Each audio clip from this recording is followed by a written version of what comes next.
அனைவருக்கும் வணக்கம். இன்னைக்கு நம்ம தெலுங்குல ரீசெண்டா ரிலீஸ் ஆயிருக்க தந்திரம் படத்தோட கதையை பத்தி தான் இந்த வீடியோல பார்க்க போறோம். அண்ட் இது பாத்தீங்கன்னா ஒரு ஃபேண்டசி கலந்த ஹாரர் படம்னு சொல்லலாம். கண்டிப்பா இந்த படம் உங்களுக்கு பிடிக்கும் அப்படின்னு நம்பிக்கையில இந்த படத்துக்குள்ள போயிடலாம். இந்த படத்தோட ஸ்டார்டிங் சீன்லேயே பார்த்தீங்கன்னா அஜய் அப்படின்ற வில்லேஜில் வாழ்கிற ஒரு நபரை காமிக்கிறாங்க. அவரோட நண்பர்கள் எல்லாரையும் போய் சந்திக்கிறாரு. அண்ட் கும்பலாக நின்று பேசிக்கிட்டே இருக்காங்க. காரணம் என்னன்னா இவங்க சரக்கு அடிக்கணும் அப்படின்றதுக்காக ஒரு இடத்த தேடிக்கிட்டு இருக்காங்க. அதுக்காக தான் இவ்வளோ பெரிய கூட்டம். கட் பண்ண அஜய்ன்றவர் பார்த்தீங்கன்னா எனக்கு ஒரு இடம் இருக்கு, அங்கே யாருமே டிஸ்டர்ப் பண்ண மாட்டாங்க அப்படின்ற மாதிரி ஆள் நடமாட்டமே இல்லாத ஒரு இடத்துக்கு கூப்பிட்டு போறாரு. அங்கே பார்த்தீங்கன்னா வெளிச்சம் கூட இல்லை. இவங்க ஒரு விளக்க வச்சுதான் சரக்கு அடிக்க ஆரம்பிக்கிறாங்க. ஏற்கனவே பண்ண பிரச்சனைனால இந்த இடம் மட்டும்தான் நமக்கு மிச்சம் இருக்கு. அண்ட் இந்த இடமும் பயங்கரமா இருக்கடா அப்படின்னு மாதிரி இவரோட நண்பர்களை குடிச்சுக்கிட்டே இருக்கும்போது கொஞ்சம் கொஞ்சமா போதையார ஆரம்பிக்குது. இந்த நேரத்துல ஏதாவது கதை சொன்னா நல்லா இருக்கும்ல, யாராவது கதை சொல்றீங்களாடான்னு கேட்க அங்க இருக்க அஜயும் பாத்தீங்கன்னா உங்களுக்காக ஒரு கதை சொல்றேன், அது ஒரு உண்மை கதை, பரவாயில்லையாடான்னு கேட்க எல்லாரும் சரி சொல்லுடான்னு தலையாட்ட அப்படியே கட் பண்ணி அங்க இருக்க எல்லாருக்கிட்டையும் ஜின்னுனா என்னன்னு தெரியுமாடான்னு கேட்கிறாரு. இவங்களும் சரக்கு அடிக்கிறோமே அதனாடான்னு சொல்ல புரிஞ்சுதுரா உங்களுக்கு அப்படின்னா என்னன்னே தெரியலன்னு முதல்ல அதை பத்தி சொல்லிட்டு அதுக்கப்புறமா இந்த உண்மை கதைக்குள்ள உங்களை கொண்டு போறேன்னு சொல்லி ஜின் அப்படின்னா என்னன்னு ஒரு சின்ன கதையை சொல்ல ஆரம்பிக்கிறார். மனிதர்களை போலவே இந்த உலகத்துல பாத்தீங்கன்னா ஜின்னு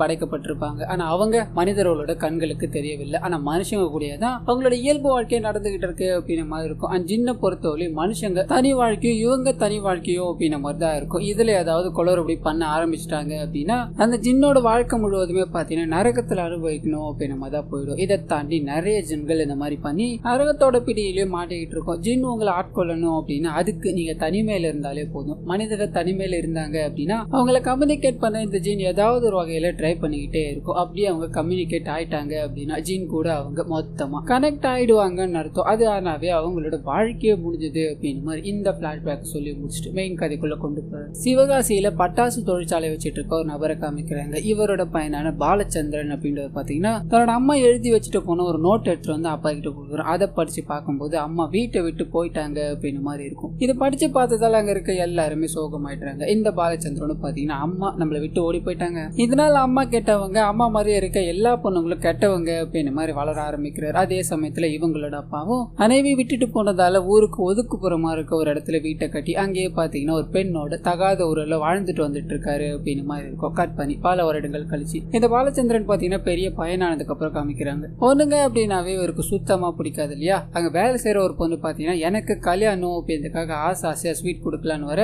இவர் கண்டுக்காத மாதிரியே போய்கிட்டே இருக்காரு. அந்த அம்மாவோட முகம் மாறி போச்சு. சோ இன்ன வரைக்கும் பொண்ணுங்க மேல இருக்க தாட்டி இவருக்கு சுத்தமா போகல அப்படின்னு மாதிரி இருக்கும். அந்த சமயத்துல தான் ஊர்ல யாரும் பார்க்காத ஒரு அழகியா பார்த்து இவங்க அப்பா இவருக்கு கல்யாணத்தை பண்ணி வைக்கிறாரு. கல்யாணம் அப்படின்னாவே பிடிக்காத இருந்த மனுஷனுக்கு அப்பா பேச்ச தட்ட முடியாம இந்த கல்யாணத்தை பண்ணிக்கிட்டாரு அப்படின்ற மாதிரி இருக்கும். ஆனாலும் தன்னோட மனைவி கிட்ட ஒரு வார்த்தை பேச மாட்டாரு. தான் உண்டு தான் வேலை உண்டு, எனக்கு ஒண்ணு பிடிக்கல அப்படின்ற மாதிரி மூஞ்சிக்கு நேராவே சொல்லிட்டு அவங்கள வெறுக்க ஆரம்பிக்கிறார். அண்ட் மொத்த பிசினஸையும் பார்த்தீங்கன்னா இவரோட அப்பா இவர் கையில ஒப்படைச்சதால வேலை உண்டு வீட்டுக்கு போய் தனிமையா இருக்குது, வேலையில தனிமையா இருக்குது அப்படின்ற மாதிரி நாட்கள் போக ஆரம்பிக்குது. அண்ட் இன்னொரு சைடு இவரோட மனைவியும் தன்னோட கணவர் தாங்கிட்ட பேச மாட்டாரு அப்படின்ற மாதிரி ஏங்கிட்டு இருக்காங்க. கட் பண்ணி இந்த சைடு பாலச்சந்திரனே காமிக்கிறாங்க. இவரோட ரூம், அதாவது ஃபேக்டரியில அவரோட ரூம் பாத்தீங்கன்னா ஒரே ஒரு இடத்துல மட்டும் தான் வெளிச்சம் இருக்கும், மிச்சம் எந்த இடத்துலயுமே வெளிச்சம் இருக்காது. காரணம் என்ன அப்படின்னா எலக்ட்ரிசிட்டி இருந்தது அப்படின்னா இந்த பட்டாசு தொழிற்சாலையில ஏதாவது அசம்பாவிதம் நடந்தால் தடுக்க முடியாது அப்படின்றதுக்காக தான் அங்க இவர் தனிமையா உட்காந்துக்கிட்டு இருக்க மாதிரி காமிக்கிறாங்க. அப்போ இவரோட பின்னாடி இருக்க வெளிச்சம் பாத்தீங்கன்னா விட்டு விட்டு போக்கிட்டே இருக்கு. ஏதோ ஒரு குரல் இவர் காதுல கேட்க ஆரம்பிக்குது. பயந்து போறாரு. என்ன பண்றதுன்னு தெரியாம அங்க கணக்கு வழக்கெல்லாம் பார்க்க வேண்டியிருக்கும். அது எல்லாத்தையும் பார்த்துக்கிட்டே இருக்கும்போது அந்த குரல் மறுபடியும் பார்த்தீங்கன்னா இவர் எவ்வளவு டோட்டல் போட போறாரோ அதை முன்கூட்டியே சொல்லுது. பயந்து போறாரு. அங்கிருந்து கிளம்பி தன்னோட அப்பாவை போய் பாக்குறாரு. தொழில நிறைய பிரச்சனைகள்லாம் இருக்கும் இல்லையா, அது எல்லாத்தையும் சொல்லி ஃபீல் பண்ணிக்கிட்டே இருக்கு. இவங்க அப்பா எங்கிற கடுப்பாக்குறாரு. உன்னால ஹேண்டில் பண்ண முடியல அப்படின்னா என்கிட்ட கொடுத்துரு, இதுக்காக தான் நான் உங்ககிட்ட கொடுக்கவா வேணாமா அப்படின்ற மாதிரி 1008 தடவை யோசிச்சு இதுக்கு நீ சரிப்பட்டு வரமாட்ட அப்படின்ற மாதிரி திட்டி அனுப்புறாரு. இது இவருக்கு ஒரு மாதிரி அப்செட்டை கொடுக்குது. கட் பண்ணா இதே சோகத்தோட அன்னைக்கு நைட்டு தனியா படுத்து தூங்க ஆரம்பிக்கிறாரு. அப்ப பாத்தீங்கன்னா இவரோட கனவுல ஒரு விசித்திரமான உருவம் வந்து இவரோட எதிரில் நின்று பயமுறுத்துது. தூக்கத்துல இருந்து எழுந்து பாக்குறாரு, யாருமே இல்ல. ஆனா அந்த சமயம் பார்த்து இவரோட மனைவி ஓடி வந்து என்னாச்சுன்னு கேட்க இவங்க ரெண்டு பேருக்குள்ள இப்ப பேச்சுவார்த்தை நடக்க ஆரம்பிக்குது. சின்ன வயசுல இருந்து இவர் ஒரு மாதிரி கனவுகளால் அஃபெக்ட் ஆகிட்டு இருக்காரு, அதனாலதான் இப்போ தூக்கத்துல இருந்து எழுந்து அப்படின்ற மாதிரி ஃபீல் பண்ணி பேச ரெண்டு பேரும் ஒன்னா படுக்க ஆரம்பிக்கிறாங்க. இவங்களுக்குள்ள இது நாள் வரலையும் இருந்த பிரச்சனைகள் எல்லாமே நீங்கி ஒன்னா வாழ ஆரம்பிச்சுட்டாங்க அப்படின்ற மாதிரி காமிக்கிறாங்க. பெண்கள் அப்படின்னாவே வெறுத்து ஒதுக்கி சுத்திக்கிட்டு இருந்த இவரு தன்னோட மனைவியால திருந்து எல்லாரையும் பாத்தீங்கன்னா அன்பா பேசி பழக ஆரம்பிக்கிறார். இதுக்கு முன்னாடி ஒரு பத்திரிக்கை கொடுத்துட்டு வந்த பொண்ணை எதுவுமே பேசாம அனுப்பியிருப்பார் இல்லையா, அந்த பொண்ணை போய் சந்திக்கிறாரு, புடவை எல்லாத்தையும் எடுத்து கொடுக்குறாரு. அண்ட் இவரோட மனைவியை பாத்தீங்கன்னா ஒரு கண்ணும் கருத்துமா பாத்துக்க ஆரம்பிக்கிறார். இவங்க 2 பேருக்குள்ள பயங்கரமான கெமிஸ்ட்ரி இருக்கு. ஒரு சாங்ல நமக்கு காமிக்க ஆரம்பிக்கிறாங்க. ஆனா அப்படியே கட் பண்ணி வீட்டுல ஒரு பிரச்சனையும் இல்லாம சந்தோஷமா இருக்கா இல்லையா. இதே சந்தோஷத்தோட ஃபேக்டரிக்கு போவோம் அப்படின்னு மாதிரி முதல் நாள், அதாவது கடைசியா அங்கிருந்து போனா இல்லையா, அதுக்கப்புறம் முதல் நாள் போய் உட்கார்றாரு. தன்னோட கணக்கு வழக்குகள் எல்லாத்தையும் பார்த்துக்கிட்டே இருக்கும்போது நேரங்கள் செல்ல ஆரம்பிக்குது. சாப்பாட்டுக்கு வீட்டுக்கு வரலையே அப்படின்னு மாதிரி இவரோட மனைவி சாப்பாடு எடுத்துக்கிட்டு ஃபேக்டரிக்கு வந்துட்டாங்க. அங்க இருக்க எல்லாருமே கை கூப்பி இவங்களுக்கு மரியாதை எல்லாத்தையும் செலுத்தி உள்ள அனுப்பி வைக்கிறாங்க. அப்படியே கட் பண்ணா உள்ள போறாங்க. போன உடனே தன்னோட கணவர் முகத்துல அப்படி ஒரு சந்தோஷம். தன்னோட கணவருக்கு சாப்பாடு பரிமாற்றாங்க. அவரு சந்தோஷமா சாப்பிட்டுக்கிட்டே இருக்கும்போது அங்க ஒரு உருவம், அதாவது ஜின் அப்படின்ற மாதிரி ஒரு குரல் மட்டும் கேட்டுக்கிட்டே இருக்கும் இல்லையா, அந்த ஜின் பாத்தீங்கன்னா இவங்களை பார்க்க ஆரம்பிக்குது. பார்த்த உடனே அதோட முகத்துல பயங்கர சந்தோஷம் போல அவங்கள பார்த்து ரசிச்சுக்கிட்டே இருக்க மாதிரி காமிக்கிறாங்க. கட் பண்ணி இவங்க சாப்பாடு எல்லாத்தையும் கொடுத்துட்டு அங்க இருந்து கிளம்பணும் அப்படின்ற மாதிரி திங்ஸ் எல்லாத்தையும் எடுத்துக்கிட்டு கிளம்புறாங்க. அண்ட் இந்த சைடு இவர் உள்ள வேலை செஞ்சுக்கிட்டே இருக்கும்போது அந்த ஜின்னோட வாய்ஸ் மறுபடியும் கேட்க ஆரம்பிக்குது. உனக்கு பேர் புகழ் எல்லாமே கிடைக்கணுமா, அது நான் நினைச்சா உனக்கு உதவி பண்ண முடியும்னு கேட்க, நீ யாருன்னு கேட்கிற, நான் யாரு அப்படின்றதுலாம் முக்கியமே கிடையாது, என்னால உனக்கு என்ன உதவி ஆக போகுது அப்படின்றது தான் முக்கியம். உன் அப்பா உன்னால பிசினஸே பார்த்துக்க முடியாது, நீ ஒன்னுத்துக்கும் உருப்படாதவன் அப்படின்ற மாதிரி சொல்லிக்கிட்டே இருக்கா இல்லையா. அவரோட முகத்துல கரிய பூசணும் அப்படின்னா இது எல்லாத்தையும் தானே நீ ஒரு பெரிய ப்ராஃபிட்டை காமிச்சாகணும் இல்லையா, அதுக்கு நான் உனக்கு உதவி பண்றேன், பதிலுக்கு நீ எனக்கு என்ன பண்ண போறேன்னு கேட்க, இவரு எதுவுமே எனக்கு வேணாம், உன் உதவியும் வேணாம், நீயும் வேணாம், முதல்ல இங்கிருந்து போ அப்படின்ற மாதிரி சொல்லிக்கிட்டே இருந்தாலும் தன்னோட அப்பா அந்த மாதிரி சொல்லிட்டார் இல்லையா. இதனால இவரோட மைண்ட் பாத்தீங்கன்னா கொஞ்சமா மாற ஆரம்பிக்குது. இது வரைக்கும் காணாத ப்ராஃபிட்டை என்னோட ஃபேக்டரி மூலமா நான் காமிச்சிட்டேன் அப்படின்னா தன்னோட அப்பாவுக்கு தான் ஒரு பெரிய ஆள் நிரூபிச்சிடலாம் அப்படின்றதுக்காக உனக்கு என்ன வேணும்னு கேட்க, அந்த ஜின்னு பாத்தீங்கன்னா எனக்கு எதுவுமே தேவையில்லை, உன்னோட மனைவியோட ஒரு சொட்டு ரத்தம் போதும், அதை நீ அவளுக்கே தெரியாம கூட எடுத்துட்டு வந்துடலாம் இல்லையா, அந்த ஒரு சொட்டு ரத்தம் போதும், நீ கேட்ட எல்லாத்தையுமே நான் நிறைவேற்றி வைக்கிறேன்னு சொல்ல இவர் முதல்ல யோசனையா அங்கிருந்து கிளம்புறாரு. ஒரே ஒரு சொட்டு ரத்தத்தால என்ன ஆயிட போகுது, அதை கொடுத்தாதான் என்ன அப்படின்ற மாதிரி ராப்பகலா யோசிச்சுக்கிட்டே இருக்காரு. ஒரு கட்டத்துல அந்த ரத்தத்தை எடுக்கலாம் அப்படின்ற மாதிரி முயற்சியில இறங்க ஆரம்பிக்கிறாரு. இவரோட மனைவிக்கு பாத்தீங்கன்னா பால் காசி அதுல மயக்க மருந்து கொடுத்து அவங்களுக்கே தெரியாம குடிக்க வைக்கிறாரு. மயக்கம் போட்டு விழுறாங்க. அப்ப அவங்களோட கைகள்ல ஒரு ஊசியை வச்சு குத்தி அதுல இருந்து ஒரு சொட்டு ரத்தத்தை ஒரு குவலையில அடிச்சு வச்சுக்கிட்டு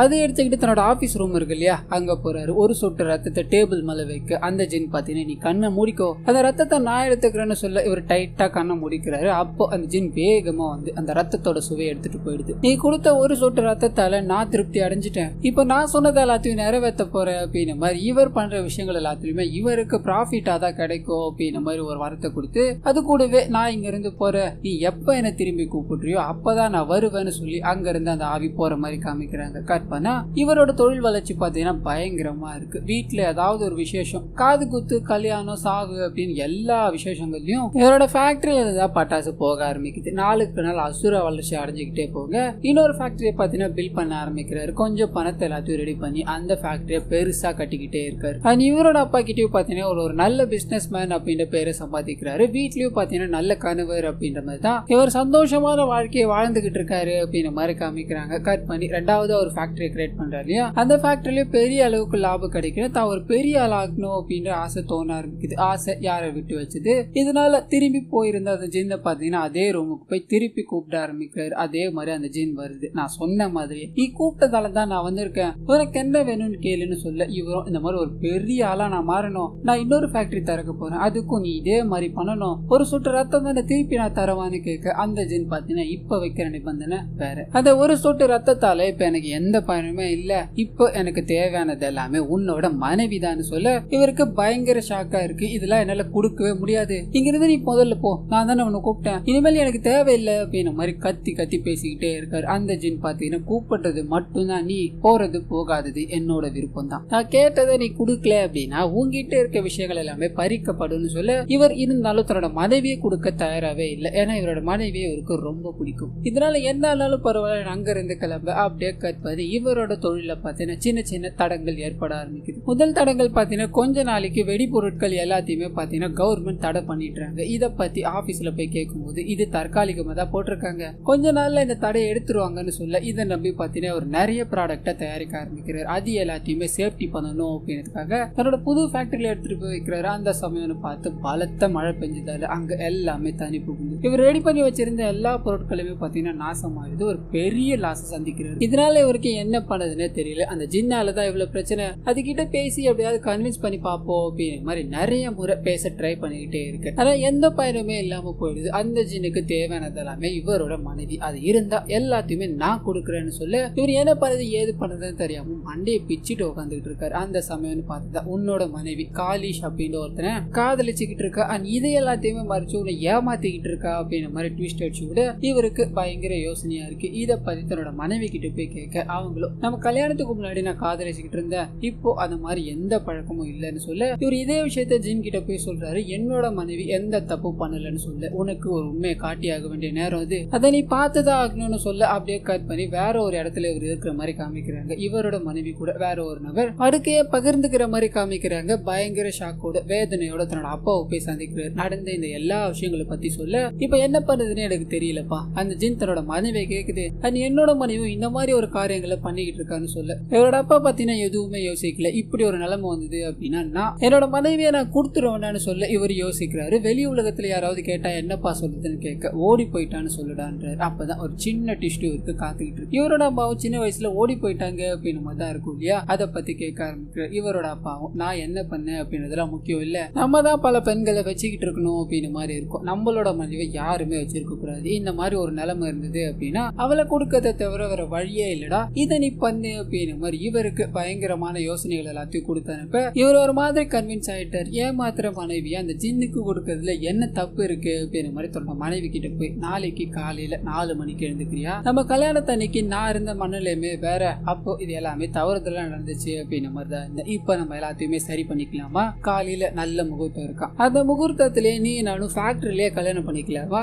எல்லா ஏற்பாடுகளும் தயாரா இருக்குன்னு சொல்ல இவங்களும் ஒரு மாதிரி யோசிக்கிறாங்க. தன்னோட கணவர் ஃபேக்டரி விஷயத்தால ரொம்ப கஷ்டப்பட்டுக்கிட்டு இருக்காரு, அவருக்கு இது ஆறுதலை கொடுக்கும் அப்படின்ற மாதிரி சம்மதிக்கிறாங்க. இதுக்கு அடுத்த நாள் காலையில பயங்கரமா கல்யாணம் போன மாதிரி மேக்கப் எல்லாத்தையும் போட்டுக்கிட்டு இதுக்கு முன்னாடி இவர் கட்டி வச்சிருந்தாங்க இல்லையா அந்த தாலியை அவுத்து வச்சுக்கிறாங்க. புதுசா கட்டணும் அப்படின்றதுக்காக அப்படியே கட் பண்ணி அந்த ஃபேக்டரியில இருக்க இவரோட ஆபீஸ்ல காமிக்கிறாங்க. இவங்க 2 பேரும் உள்ள போறாங்க. அந்த சமயம்னு பார்த்து அந்த ஜின்னோட வாய்ஸ் கேட்க ஆரம்பிக்குது, நான் சொன்ன மாதிரி அலங்காரம் எல்லாம் பண்ணி கூட்டு வந்திருக்க, இவ ரொம்ப அழகா இருக்கா அப்படின்ற மாதிரி ஜின் அவரோட மனைவியை பார்த்து பேசிக்கிட்டே இருக்கு. அந்த சமயம்னு பார்த்து அவங்களை சுத்தி நெருப்பு வளையங்கள் தோன்ற ஆரம்பிக்குது. இவங்களுக்கு ஒன்னும் புரியல, இங்க என்ன நடக்குது ஏது நடக்குது அப்படின்னு மாதிரி இவங்களோட கணவர் கிட்ட கேட்கும்போது இவங்களோட கணவர் எனக்கு ஏமாத்திட்டல, அதுக்காக தான் இப்போ நீ இதை அனுபவிக்க போற அப்படின்னு நம்மளாம் சொல்ல இவங்களுக்கு இது ஒரு மாதிரி ஷாக்கிங்கா இருக்கு. நான் என்ன ஏமாத்தினேன், எங்களுக்குள்ள எதுவுமே நடக்கல அப்படின்னு ஒரு சின்ன விஷயங்கள் எல்லாத்தையும் சொல்ல ஆரம்பிக்கிறாங்க. அது மூலமா தன்னோட மனைவி யார் கூட உறவுல இல்ல, ஜின் காட்டின விஷயங்கள் எல்லாமே இவர் இருந்த இடத்துலதான் ஜின் வேற ஒரு ஆளை வச்சு காட்டி இருக்கு அப்படின்ற விஷயம் இவர் மிரண்டு போறாரு. நான் தப்பு பண்ணிட்டேன், என்னோட மனைவியை விட்டுடு அப்படின்னு மாதிரி அந்த ஜின் கிட்ட கேட்டுக்கிட்டே இருக்கு. அந்த ஜின் பாத்தீங்கன்னா வீட்டுதான் தெரியல, ஆனா அது கூடவே தன்னோட மனைவியோட வயிற்றுக்குள்ள இவங்களோட குழந்தை வளர ஆரம்பிக்குது அப்படின்னு மாதிரி தெரியும்.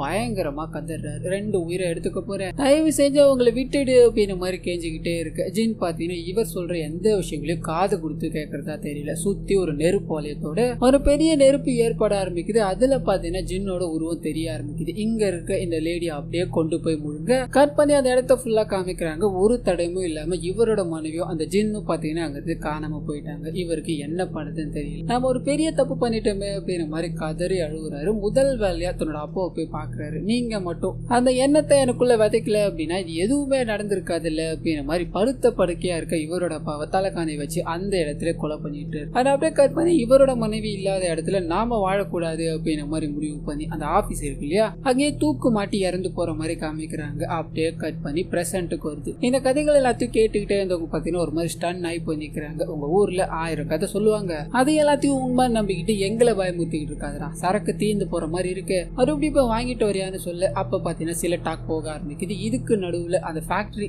எங்கடா இருக்குன்னு கேட்க ஒரு ட்விஸ்ட். அஜய் பாத்தீங்கன்னா அந்த ஃபேக்டரியில தான் நம்ம இப்போ சரக்கு ஊத்தி குடிச்சுக்கிட்டு இருக்கோம்னு சொல்ல எல்லாரும் ஒரு மாதிரி திரும்பி பாக்குறானுங்க. டேய் விளையாடாதுடா, என்ன இடம்டா இது, எதுக்காகடா எங்களை எங்க கூட்டு வந்தேன்னு சொல்ல, டேய் உண்மையால அந்த ஃபேக்டரி இதுதான்டா, இதுதானே அந்த ஜின் இருக்குன்னு ஊர் மக்கள் எல்லாருமே சொல்லிக்கிட்டு இருக்காங்கன்னு சொல்ல அங்க இருக்க ஒரு லைட் பாத்தீங்கன்னா விட்டு விட்டு எரிய ஆரம்பிக்குது. இதனால பயந்து போன இவங்களும் அதுக்குள்ள அங்க இருந்து நைஸா கிளம்பணும்னு ட்ரை பண்ண ஒரு வெள்ளை உருவம் அங்க இருக்க எல்லாரையும் வேகமா வந்து பயமுறுத்துது. ஆனா அது ஒரு பெண்ணோட உருவம். இதோட கட் பண்ணி இந்த படத்தை முடிக்கிறாங்க. இந்த படத்துல பாத்தீங்கன்னா நிறைய கொஸ்டின்ஸ் எல்லாம் இருக்கும். அந்த சிவகாசி ஃபேக்டரி யாருடையது, அந்த ஜின் அங்க எப்படி வந்தது, அண்ட் இப்போ அஜயும் அவரோட நண்பரும் எதுக்காக எங்க குடிக்க வந்தாங்க, அஜய் எதுக்காக இவங்கள கூட்டிட்டு வந்தான் அப்படின்ற மாதிரி இந்த எல்லா கேள்விகளுக்கான பதிலும் இதோட செகண்ட் சாப்டர்ல இருக்கோ அப்படின்ற மாதிரி சொல்லியிருப்பாங்க. ஸோ அந்த பதில தெரிஞ்சுக்கணும் அப்படின்னா செகண்ட் சாப்டருக்கு வெயிட் பண்ணி தான் ஆகணும். கண்டிப்பா இந்த படமும் என்னோட வாய்ஸ் ஓவர் உங்களுக்கு பிடிச்சிருக்கோ அப்படின்ற மாதிரி நம்புறேன். இதே மாதிரி நிறைய மூவிஸ் அண்ட் சீரிஸோட எக்ஸ்பிளனேஷனை நீங்க பார்க்கணும்னு ஆசைப்பட்டீங்கன்னா மறந்துடாம நம்ம சேனலை சப்ஸ்கிரைப் பண்ணி அப்படி பக்கத்தில் இருக்க அந்த பெல் ஐக்கானை கிளிக் பண்ணிக்கோங்க.